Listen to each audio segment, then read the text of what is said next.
welcome to another episode of the Team Lead Talks podcast. On today's episode, I have the pleasure of welcoming Gabrielle Witkin. Welcome.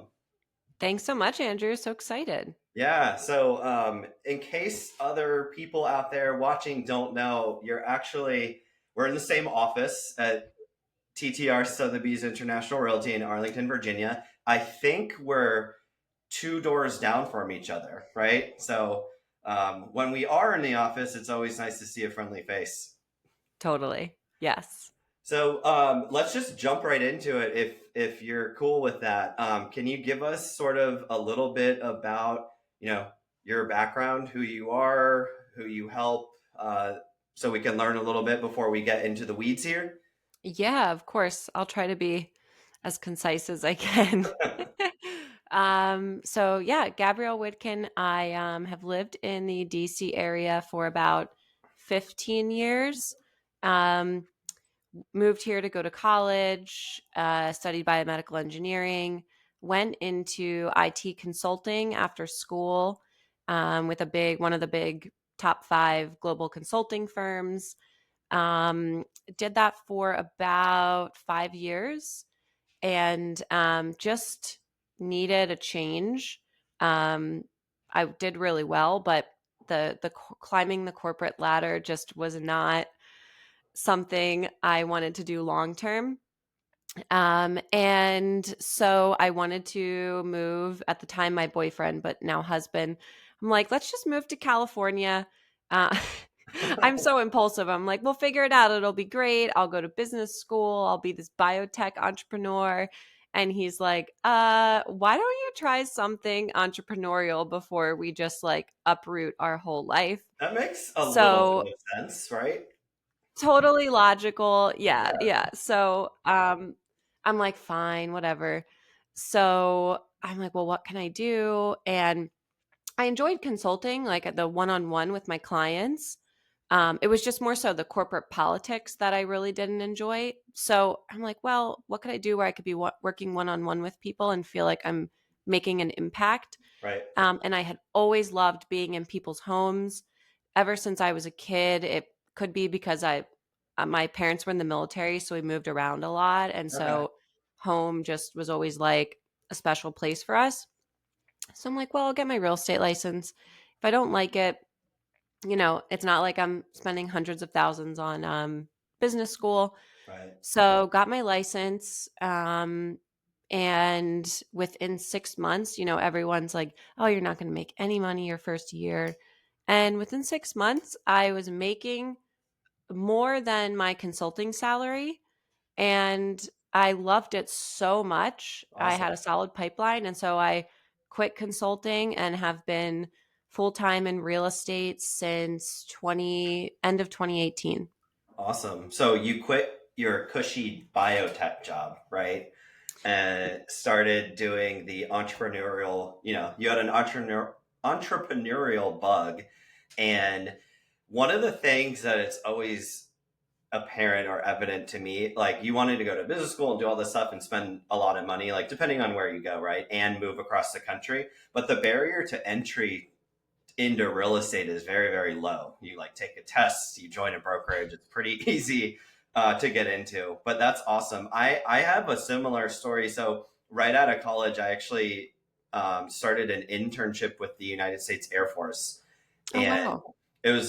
and I worked at the Pentagon for actually like 7.5 years. But when HGTV came out with like House Hunters and all that, those shows, right? I was like, man, I don't want to climb the bureaucratic government Hmm. ladder, so to speak. Although I did really, really well. At the time, I had 3 kids, I think. So it was a big decision for us to make that change. But kind of along the same lines, I don't know if it was the first year or the second year, but I wound up making like double what I would have made. Not saying it's all about how much you make, but it was just Totally. Yeah. an indirect byproduct of being able to help people and meet people. And every day was different. It was different in the Air Force too, and I love and I still keep in touch with some of the people that I met there. But it was just completely different environment. And Hmm. I'm assuming kind of like how I approach it. I was like, I can either work really hard for other people or it could work really hard for me. And, you know, blood, sweat, equity, whatever you want to call it. You're building like an asset and you're building a brand. And it was just, it just hit me different. Was that how Yep. you kind of felt as well? Yeah, I can totally relate, and I agree with you. Like, it's not just about the money, but it's like looking at your dollar or how much you're earning per hour and how happy you are Right. per hour. Like, there's, eh, I had thought when I was in corporate, like, you wake up, you're like, I got to go to work today, and you have friends, and it's great. There are so many worse jobs.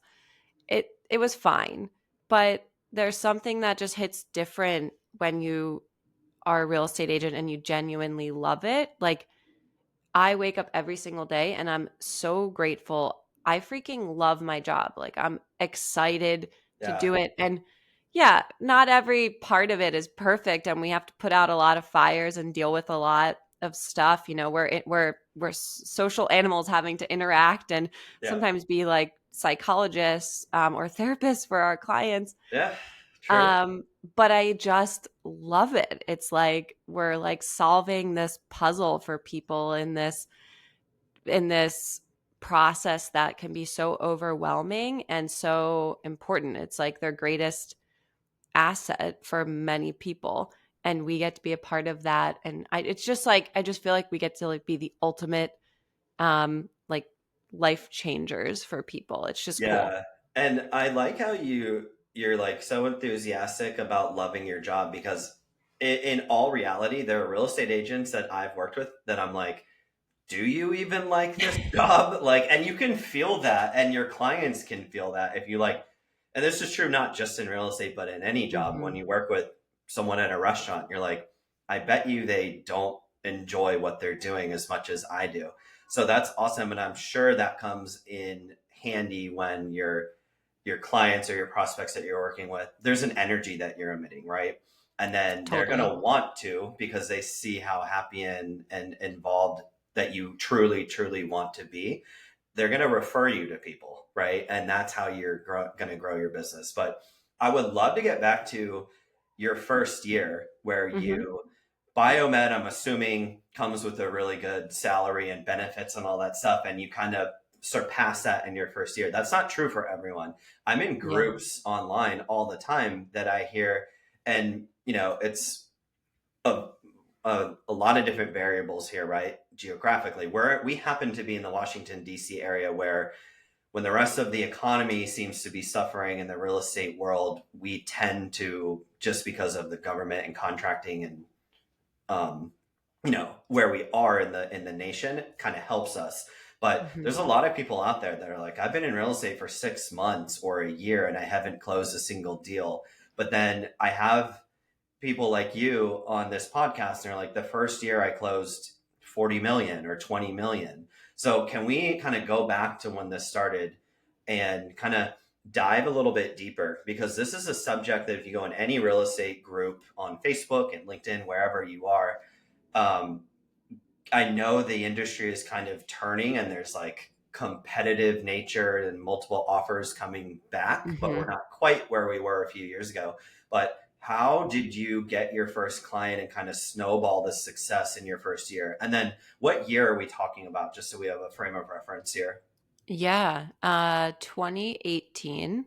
Okay. Um, and yeah, I remember back. So when I first got my license, I'm like, I don't know anything. Right. And Like, you'll also see that you study for your license, and then when they're actually like, cool, here's your license, it's actually, I don't know if I've ever used anything from what I learned from getting my license in the actual real world. Because at the end of the day, it's a marketing thing, right? And getting nope. in front of people. Totally. Yeah, you're like, okay, got my license, like still don't know what a contract looks like, but I'm supposed to help people. Yeah. So I really just was like, I didn't have a lot of money to spend on marketing, right? Because I hadn't built up any sales. So I was like, well, I'm just going to like learn what I can. I love reading, and I'm such just like a natural learner. I like can't sit still. I just need to like I'm like obsessed with nonfiction. So I'm like, you know what? Let me just like read a bunch of stuff, and as I'm learning, I'll post about it on Facebook because that cost me $0. What's an And it was example, really, Gabrielle, of like a oh book? yeah, Sorry to cut you off, but what's like no, one no, of no, the, I if love you had it. to say like this book changed my trajectory for how I approached it, what would that be? Yeah, that's a good question. Early on, I think I remember, and I still actually recently was like, I need to reread this. Um, I'm sure a lot of us listening have watched $1 Million Listing. Yeah, Ryan Serhant's Sell It Like Serhant. It's actually like such a good book, and it's one of those that gives you really, like tactful strategies that you can read the book and be like, oh, I'm going to go try that tomorrow. Whereas a lot of times, maybe a book will like give you sort of a general, like, you know, reach out to your network. That's like, yes, we need right? to do that, but it's not like tactful.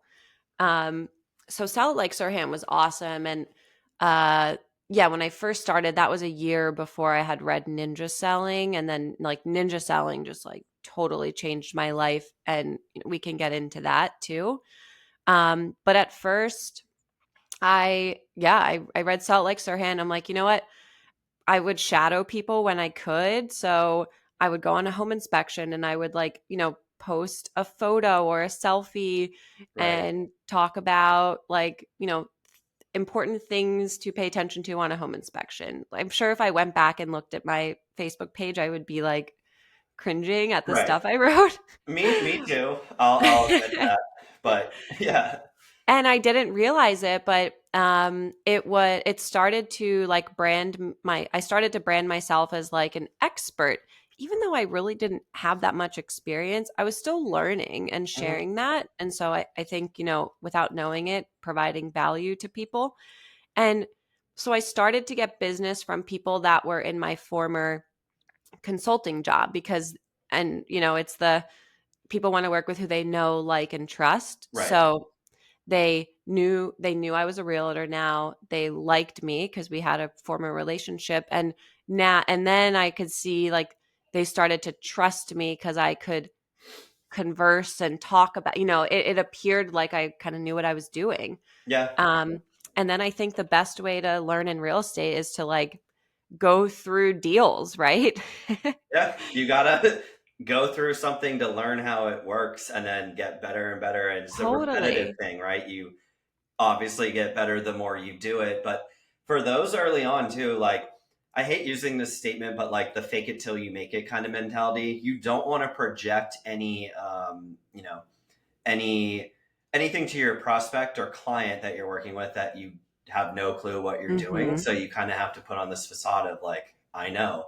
And what we did early on was we would have coaches or mentors, or we used our resources at KW when we first started to fact check everything. Hmm. And if we didn't know the answer, that's okay. But you say, hey, you Yeah. know what? I just want to go double check this. I'll get you an answer, Mr. Client or Mrs. Client, that kind of thing. But interesting, the Sell It Like Sirhan book, I'm aware of it. I actually read The Sell by Frederick Eklund. I thought that was Oh really yeah, good. So that if was you a good like, one. yeah, it was actually like a really funny book as well. But that had some good information in it too. I'm curious though, because the point of this podcast is not only to hear people's stories and maybe their struggles and pain points and how they kind of overcame that, but it's to pick up if someone can pick up or catch one thing that might help them take their business in a different direction.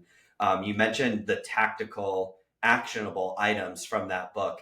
Was one of them just kind of posting? You kind of mentioned the social media, you just post when you're out and about. Number one, so it gives you credibility as an agent, like you're actually doing agent Hmm. things. But what were some other things that, if you don't mind, that you can kind of talk about here? That I did early on. Yeah, from Yeah. the book, like specifically, Oh like the yeah. tactical things from the book. Um, I remember from it, now it's like second nature, but fellowship was one of the things. And so really what that means is like engaging with people Right. on, a really good way to do that is on social media. And I still do it to this day. I log in and I'm like, no, I'm not just going to go in and like people's things. Like, you, I approach it now as be the person for other agents or your friends, like be the person that you want them to be for you. Hmm. So, if you want people to engage with your content, like start doing it for them.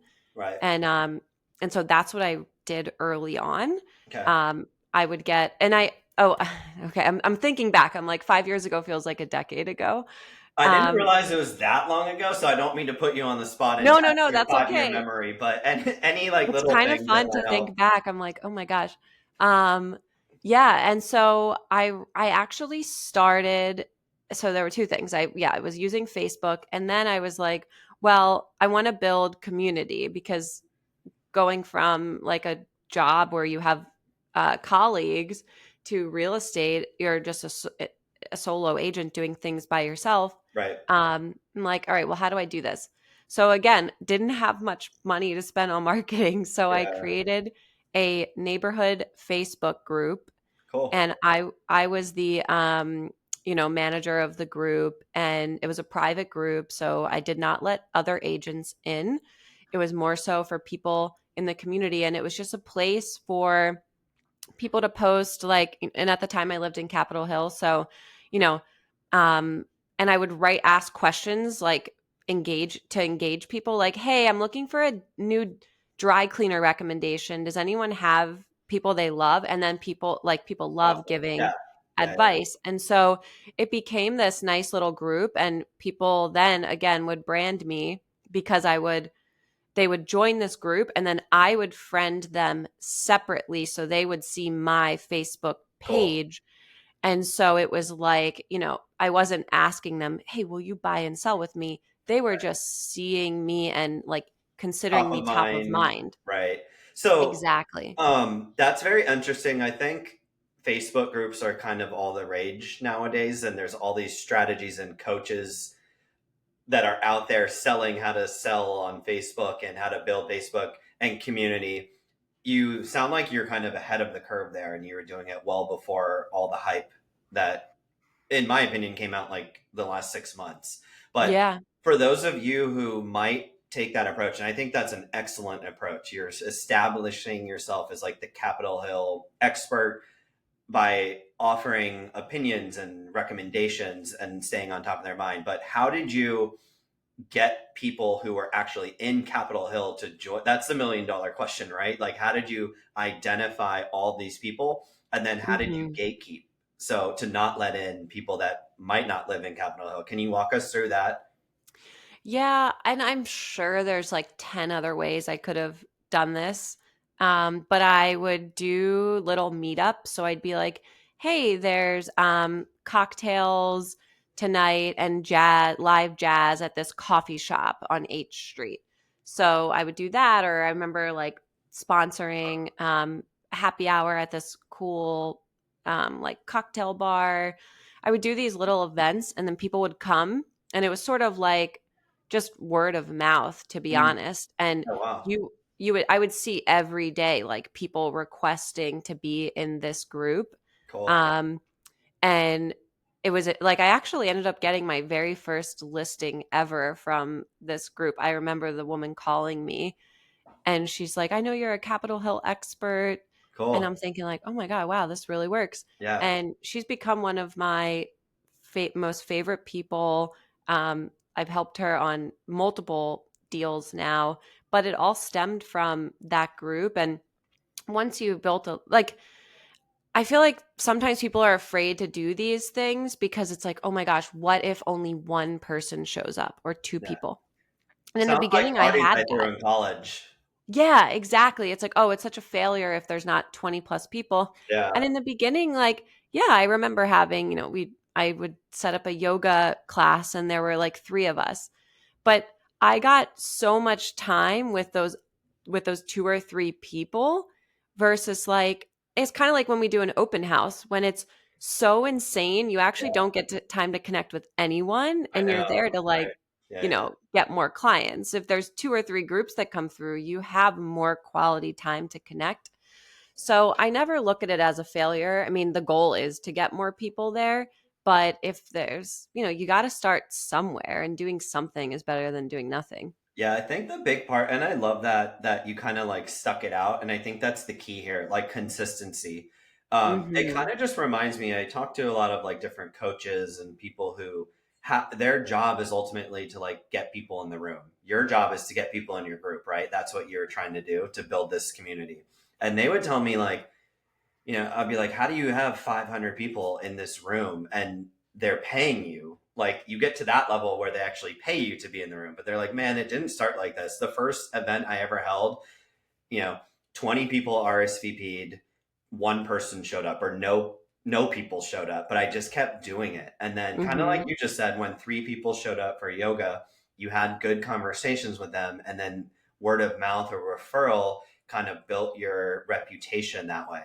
So consistency for anyone kind of thinking of taking this route, just show up.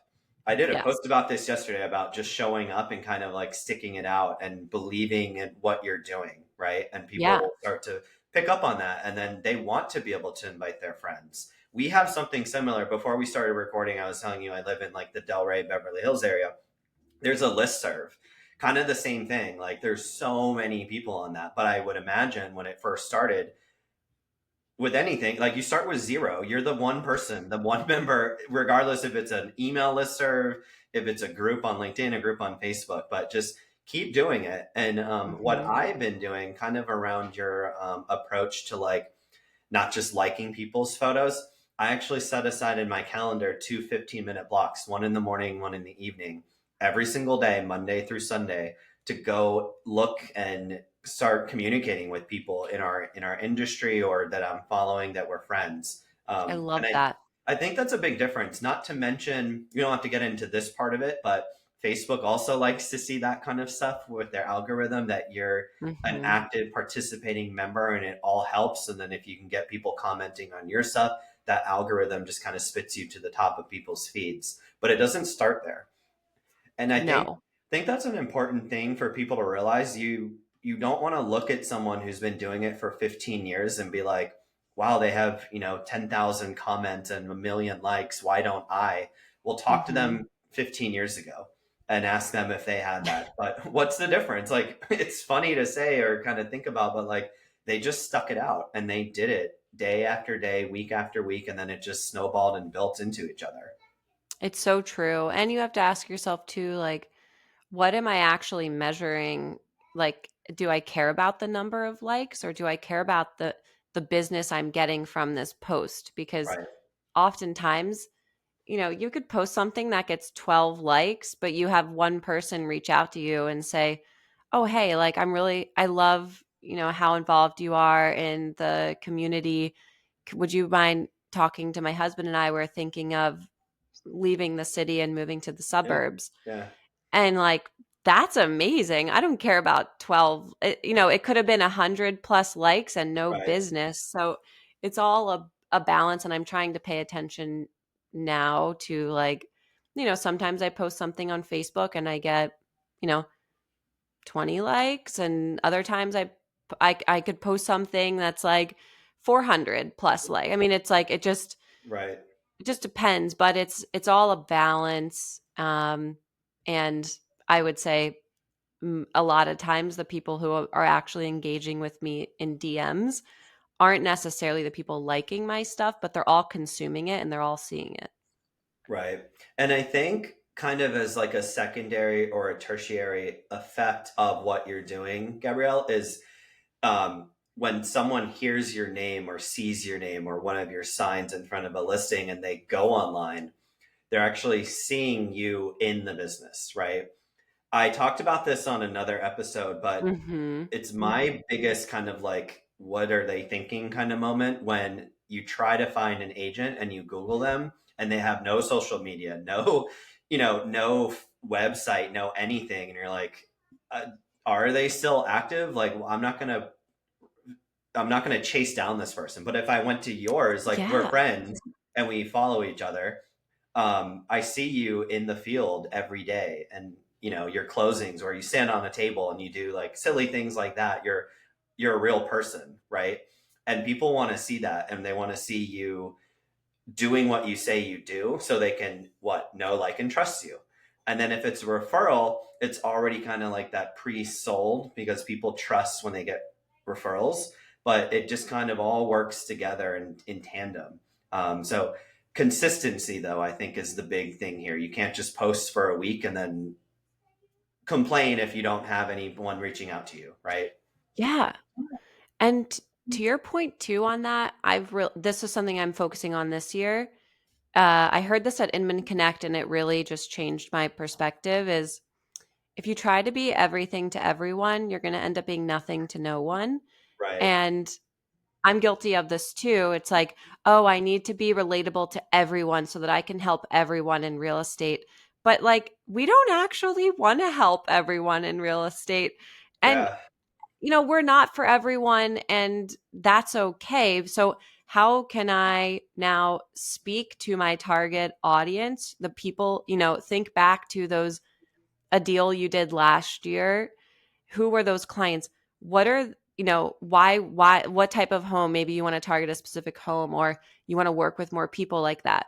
What are they like? Do they have small kids? What do they do in their community? Think of Mhm. 10 places that they go to, and like speak to those people like, Yeah. oh my gosh, I'm going to do a post this week on, you move, point of view, you move to Northern Virginia, and find your dream life. And it's little snippets of the things that I love about it, but I'm strategically, it's coffee shops, it's, wolf trap, going to live shows, like things that my target audience Mhm. of people who I want to do more work with, I want to speak to them because I want Yeah. to work with them more, and I Yep. want them to feel like she gets me.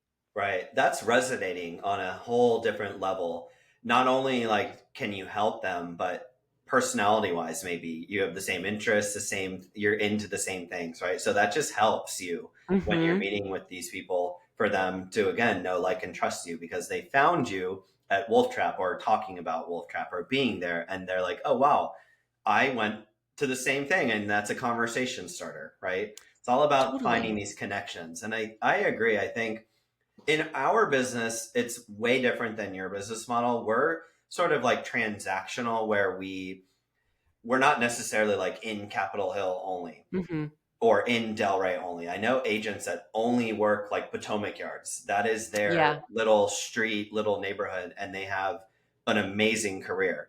We were kind of like broad, and we would just do a lot of outbound marketing, which costs a lot of money, but a different kind of subset. And we had, like, you resonate with people who might be into your interests. We approached our business with people that were in certain situations that we knew how to help get them out of, like probate, for example. We did a lot of Yeah. probate deals because we were very well versed in probate. We knew a lot of the major players in the probate in DC and in the That's different, such a valuable yeah, offering. yeah.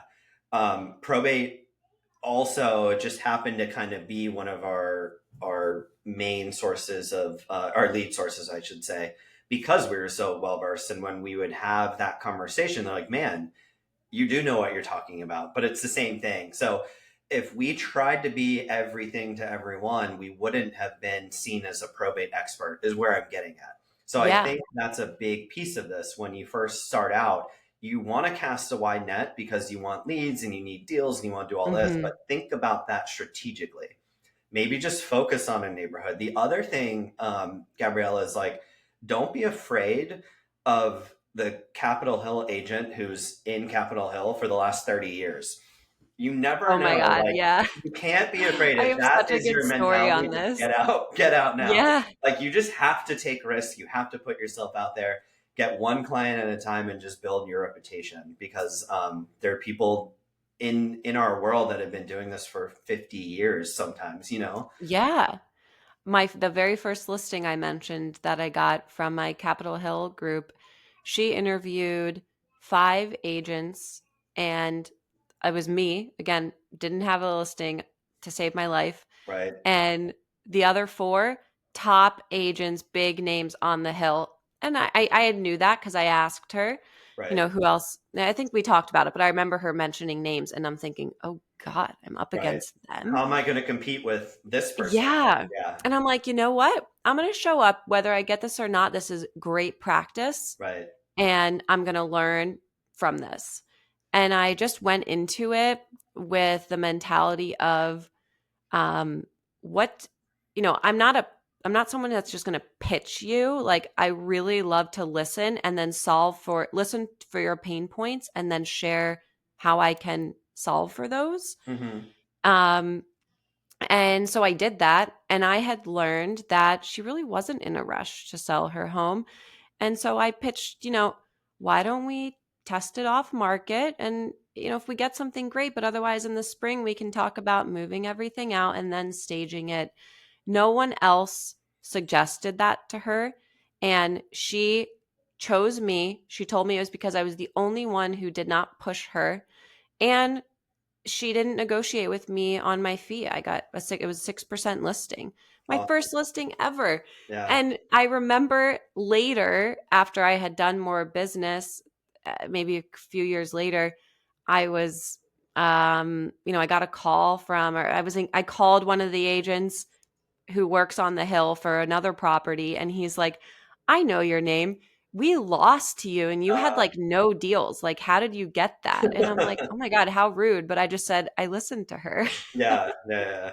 Were they like mad or was it a They were joking? salty. They're like, Oh they man. literally were like, how did you get that? And I'm Yeah. like, Yeah. Kind of talking down to you a little. yeah, Yeah. totally. I'm like, okay, whatever you need to feel better. But Yeah. I got the listing and we've transacted probably $3 million of real estate since then. Awesome. And she's a very, very, very close friend, and has referred other business to me too. But outside of that, I just went in and actually cared. Right. I'm not someone that's like, here's my process. And yes, I'll share my process, but in a way that helps answer their fears. Cause everything is pain or pleasure. Right. Right. And so when I show up, it's like, okay, what are they afraid of? Is this a family that needs to sell their home before they buy their next, but they're afraid of what if they find their dream home first and then you know what I mean? It's like, Yeah. okay, I Yeah. can't just pitch you a solution until I know what your problem is. Yeah, I think that's a great approach. And we've been in situations like that too, where you have to know, and this is kind of an experience thing. It's really cool that you kind of started with this. So I can see how you kind of built your business so quickly. But there are a lot of people that approach it with, like, here's what we're going to do, this is how we're going to do it. And they don't take the time. It's really simple to ask open ended questions around their situation, their scenario, whatever they have going on. What are their goals, understanding those, and then kind of tailoring your approach around that. But there are people, and I've probably been guilty of this before, but you Yeah, I'm learn as sure I you have go. to. But people on the other side, so the people that you're talking to, they can feel that when they feel like you're not really listening to them and you're just trying to pitch like, I'm the best, I can do this, I sell all these houses. Sometimes that's not the winning approach. Clearly in this situation it wasn't.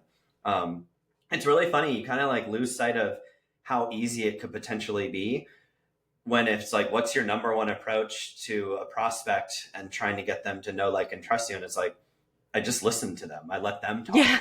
They don't want to hear you talk, quite frankly. They want you to come No. in, and if it's like something they need help with and have to get out quickly, how are you going to solve that problem? If, like in your situation, if they're like, I'm in no rush, and four people are saying rush, rush, rush, but you come in and you're like, let's take our time. We don't have to rush. I hear you.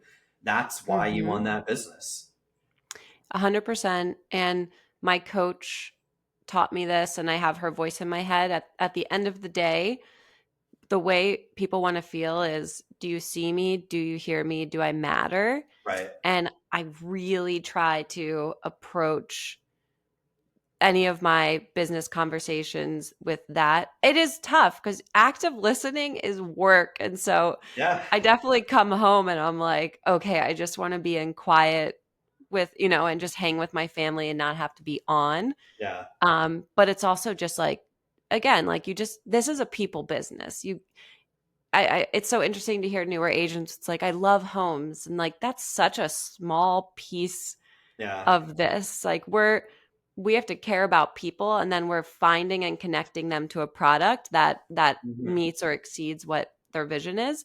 Yeah. Um and it's working with people and caring. And Yeah. there are people who just want the number one top agent to list their home, and they'll deal with whatever personality comes their way. But I find that most people I interact with, like, they just want to feel seen and heard and feel like we're advocating for them, and we're bringing them value. At the end of the Mhm. day, they're hot. Like, realtors are, we all kind of do the same thing. We help people transact Yeah. in real estate. So when they're hiring you, like, they're hiring you for who you are and what you can offer them. Right. And the best way I can do it, I haven't been doing this for 3 decades, so I can't say, oh, I have 3 decades of experience, but I can care for you like I would my own family and Mhm. make sure that I make this as smooth as possible for you. And for a lot of people, that resonates. Yeah, I love that. I think active listening is really hard because generally people love to hear themselves speak. I hate my own voice, so I'm really good at active listening. I just like Same. like I'll ask I a will question not and go back and listen to this pod. Like, I'm like, you, I cannot hear myself right. go here. Yeah, I just can't Yeah, do it. but it's definitely a skill I think if you don't have, there are a lot of books on this kind of thing. Um, Figure it out and don't kind of like rule the conversation.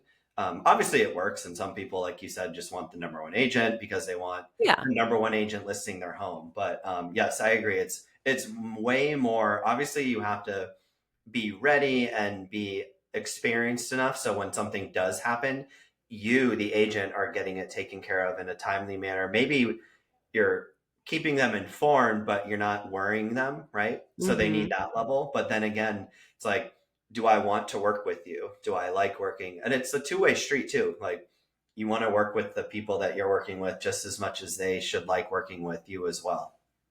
100%. Yeah. And I understand if you're newer, it's tough.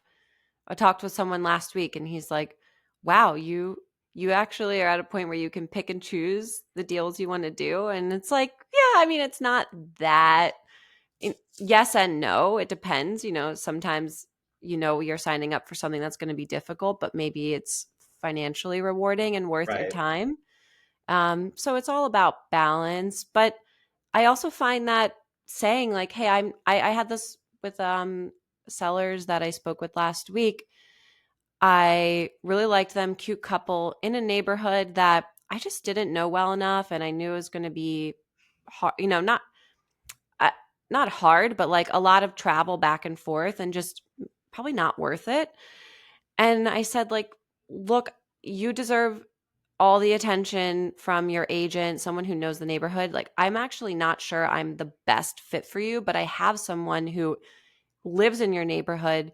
They work with new construction, and this particular home was newer. And I said, like, they might have an overflow of buyers looking for an updated home that they could bring to your home that I'm not going to be able to do. Right. And I feel so good giving them, the sellers, of someone who's going to help them, and giving this business to a colleague of Yeah. mine in the same market. Yeah, you should be really proud of that statement you just made. Like, you worked your butt off to get to the point where you can, if you choose to, pass off business. Like, not a lot of people get to say that. And I'm wondering, like, when you told that to that client, where they're like, "We want to work with you even more now," like, kind of They like, actually were like, "It's okay. We yeah, really liked you." I And figured that I'm might like, "Oh happen. shoot." Yeah, but that's so cool. And that is not something that happens overnight, right? We Yeah, were fortunate enough to get in the position where it was kind of like a geographical thing. So early on, I would go to, down 95 in rush hour for a listing because I had to, and I had to same. build that Yeah. experience. Now I'm like, there's no way I'm going down 95 between the hours of 6 a.m. and 9 p.m., right? Like, I'm just not doing it. But you can refer people and then they refer Right. stuff to you. And that's also how you build kind of like Yes. a referral Rolodex and other agents that you can trust in the business as well. It all comes back. Yes. And it's that abundant mindset. I see so many agents that just like, they don't want to let go of the business. And it's like, it's not serving you. Like, it's actually going to take away time from you being able to, one, like provide them the same quality of service as you would for someone in your target market. Right. And two, like preventing you from getting more business with the people you want to be doing business with. And Right. yeah, it give the give the business to the right person. You're doing the right thing. It's going to come back. Whether it's the Go Giver, Bob Berg, written by Yeah. Bob Berg. Yeah. Yeah. The he talks about the law of left field, which is my favorite law. When you're give it, just give, like, yes, make that connection. You don't need to hold on to that deal. Hmm. You might not get some referral directly from that agent you just gave the business to, but out of nowhere in left field, someone, and maybe your neighbor, calls you because you were in that like energy flow of giving and you're open to receiving from whatever avenue comes your way. Yeah. The universe has its way of maybe not today, maybe not a one for one immediately, but finding you at the right time. Yes, exactly. That's awesome. So you mentioned you started this group, kind of just going back to like again where you're finding your clients and building your sphere, right? Yeah. Can you kind of talk about your strategic vision here? Like, are you only doing deals in Capitol Hill, and then if it comes, if other opportunities come about in Georgetown or Arlington or wherever you're taking it, where are you focusing your business, and then how are you growing and growing and growing your sphere, day after day? Can you talk about that for just a little bit? Oh yeah, totally. I love this stuff. So every year I look back at who who were all my clients from the former year. Like every December, okay, who did I help this year? Where did I get them from? Like, where was the introduction made? Was it someone from my sphere? Was this a client referral? Was it a former client? Or was it a referral from another agent in another market? And why did they transact, which I find so interesting. And then I'll sort of tweak my marketing, the for the coming year, to sort of match where the business is coming from. Like, I want my marketing dollars and my time to be used efficiently. Hmm. And it's funny, like when I first started, a lot of my business was from my sphere, but then I helped all those people. And so I got to a point where now, last year, I think I got one deal from my sphere, like my direct friends. Hmm. And clients and former clients, they really do become friends, but I still bucket them for business purposes, like as clients, because that was how we met. Hmm. Um, and I got one deal from my sphere, and the rest were from referrals from clients, and 30% was from other agents in other markets. Cool. So, and then I looked why they transacted. And for the most part, for me, they were move up buyers or sellers. So people selling from in the city, moving to the suburbs, or um, parents relocating here to be closer to their grandchildren now, because I'm in that phase where my friends are maybe having their first, second, third kid. Now Right. the grandparents want to be closer. So I'm like, oh, well, I have this like niche now, and I can relate because I'm in that phase of life, and I enjoy working with those types of buyers and sellers. So my marketing now like is tailored towards, if you follow me on social media, I'm speaking to I'm no longer just like, hey, I'm, Gabrielle, I live in Capitol Hill and I work in the city. Hmm. I'm talking to people where it's like, point of view, you leave DC. I don't use the word sell, but you move out of DC to the suburbs and your life starts to look like your Pinterest boards. Yeah. Like, showing people who are considering this move, like, there is life outside of the city. You can do it. I understand what that's like. I'm living that too.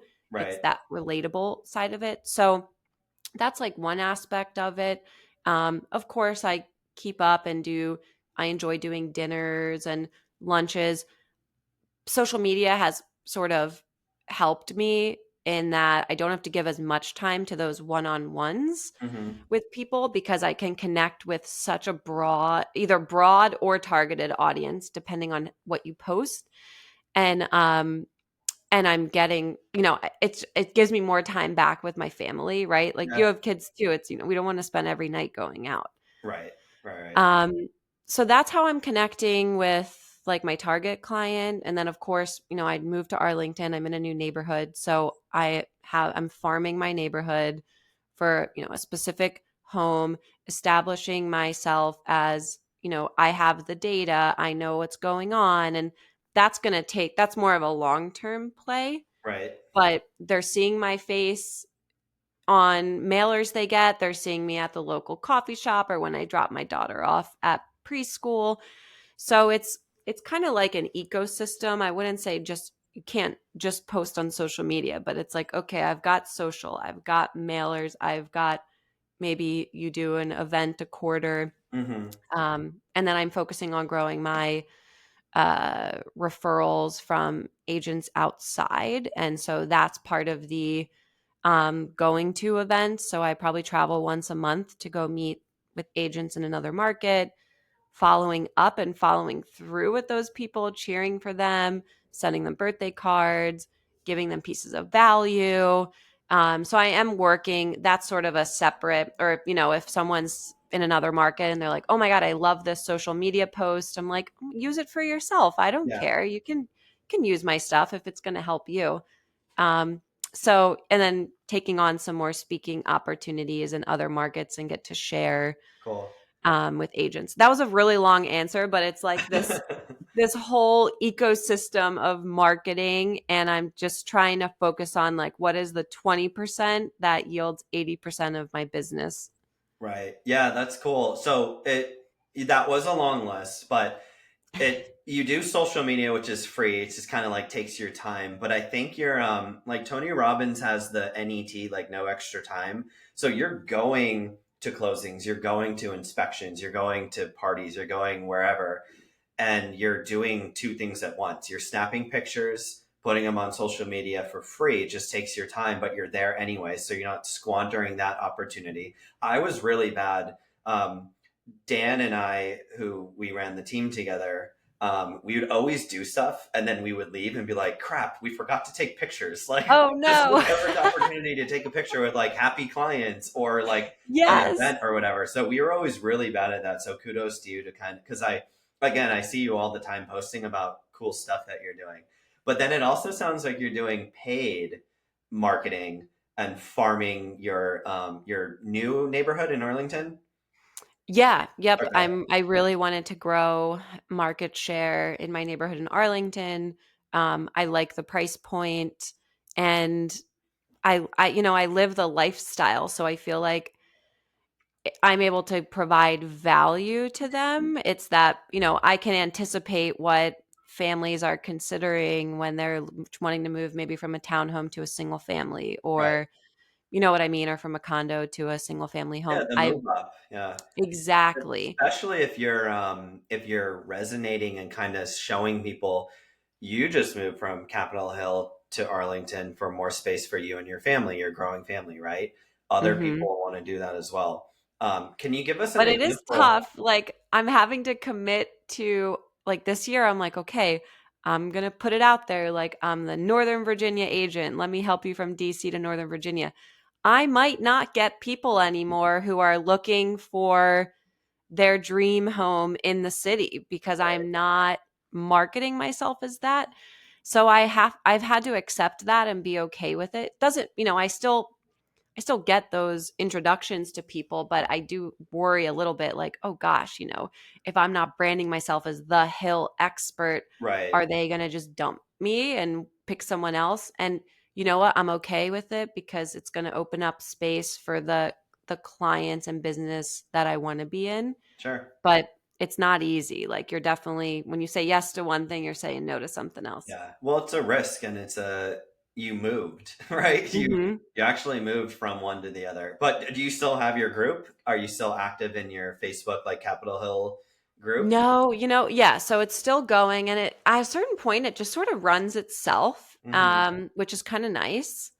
But I stopped relying on that as much and which is probably it's like when something's working and then eventually you get so busy you stop doing the thing that actually works. Right. Yeah. So I'm guilty of that. But I had started to build up so much business with people that I really enjoyed working with. And then they would refer me their friends or their family who I also liked. And so I spent less time on these marketing efforts where I would meet sort of random people. You know Yeah. what I mean? Where Yeah. because I was already meeting people who I vibed with. Yeah. You're putting a fence around what was working. We actually fell into that, not trap, but fell into that kind of mindset where we used to do Craigslist ads Oh, when no I way. don't think people still do Craigslist. I have no clue. I've been out of it for such a long time, but we would do Craigslist ads about like,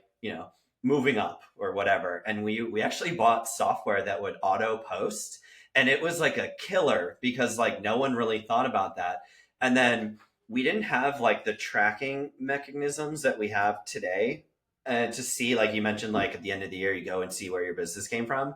But our coaches would be like, all right, so where did all your deals come from? And then we would do a little discovery and we're like, we closed like 13 Craigslist deals for basically free. And then we Right. stopped doing it. And he was like, why? And it was because like it was working and then we just kind of forgot about it. And then we like chased the shiny object and tried to do Yes. mailers or tried to do Google PPC and all this other stuff when like we had a gold mine there that no one was really tapping into. It was like I don't know, inexperience or not really registering with us. Like, this is working, keep Yeah. doing it. And then, like, it took somebody else looking in to say, why in the world did you stop doing Craigslist? It was like working really, really well. You're getting like 2 leads a day from it. Like, why not just Yes. do that? So it's kind of funny when you don't really think of that and you give something up and then you're like why is my business like this and it's like because you had something working Yeah. and you neglected it and now it's not working anymore but you think this other thing like at the end of the day there's no like amazing lead source that all the top agents know of, right? It's not like this secret. It's just like Right. doing something, figuring it out, tracking it to see if there's a return. And then if there is, you keep doing it. That's the key to all of Yes. it. No matter if it's like open houses or a Facebook group or going to a coffee shop every day, just keep doing it. It's not a Hmm. secret sauce out there. I love that. And I love how much you've said consistency. I so agree. This year, and so many, this, it's like people go so deep on business planning. And I'm such someone that normally would do that too. And this year I'm like, you know what? I'm going to pick one thing and be so consistent at it. And when I'm so good at it, then I'll do another thing. Right. Otherwise, it's so easy to be like, well, I'm going to try this and I'll try this. Oh, and this isn't working quick enough. So then I'm going to stop doing it. But you didn't even give it a chance. Yeah. Yeah. So this year I've been pretty good with it, posting one reel, Instagram reel a day. And I'm just like, you know what? This is going to be my consistent thing. The other stuff I've got going on, but I'm not as hyper focused on like, you know, that you can't be perfect. So I can't write my handwritten notes every single day. Like it's like just pick one thing and be uber consistent at that and see what comes of it. Yeah. It's the same kind of mentality or line of thinking around like you can go to the gym for like 2 weeks straight and then not go to the gym. But if you go to the gym for like 100 days straight, you're gonna see the results after 100 days in the gym versus 2 weeks in the gym or 0 days in the gym. It's just Totally. it's tough. Like stuff happens, you get sick, a problem Yeah. out, and it kind of throws you off. But from the people that I've met that are successful, and I'm including you in that list on that list now, like it's that consistency part. Like stick it out. You you might be taking a risk. You might be putting yourself out there, being vulnerable at sometimes, right? Like getting on this podcast when I first started, I was really nervous. I didn't know if people would want to be on it. And then I just kept Yeah. sticking it out. I'm glad because I'm learning from people like you, learning from people in Canada, in California, all over the United States and North America now, just because I was consistent and I reached out to people. I'm like, hey, I have this podcast.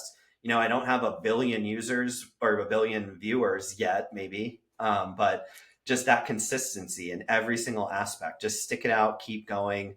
That's the differentiator to me of those who might not be in the industry anymore and those who are having great success. Because there's a huge, a spectrum of people really struggling who might try mailers once and then say mailers don't work, or might go to a Yeah. brokerage and say, this isn't the brokerage for me. I need to brokerage hop. There's those kind of people too. But I guarantee if they had just stuck it out and focus on what you just said, that one thing like you're going to do this year, you're going to have a tremendous 2024. Totally. Yeah. And like give it a chance, see where it goes. Um and as much as you can too, like make it authentic to you, right? Like you can see I see agents all the time. It's cool to see what other people are doing. Like I love competition is good. Like it keeps us all if we didn't have competition, we would just be like at this like lower level. But when there's competition, it like makes you need to sort of step up your game and Yeah. evolve. So I don't view what other agents are doing as like, I more so see it as like this is interesting. It's cool how they're doing this. I like following what works for other people. It might not work for me. Like I've built a big referral business within Sotheby's International Realty by going to this ninja selling installation at least once a year. That's not for everyone. I mean, it's a Right. 4 day long course. It usually is several $1,000s, but it works for me. I wouldn't go tell someone, like, hey, you need to do this. Mm-hmm. It was something I saw an opportunity in. It's one of those things that I do it. It doesn't feel like work, but it indirectly builds my business. So it's all about like just see what other people are doing and like do your one thing, but make it like authentic to who you are. Don't just copy what someone else is doing because you might not have success in that the way they are. Yeah, I think that you hit the nail on the head. Don't go and see what like a huge New York Manhattan agent is doing and then try to do it and not really believe in yourself around whatever the approach is, right? Because people are going to be like, this seems really fake and almost like a Right. production. But if you truly care, that's going to come out and that's how you make those connections. So I think Totally.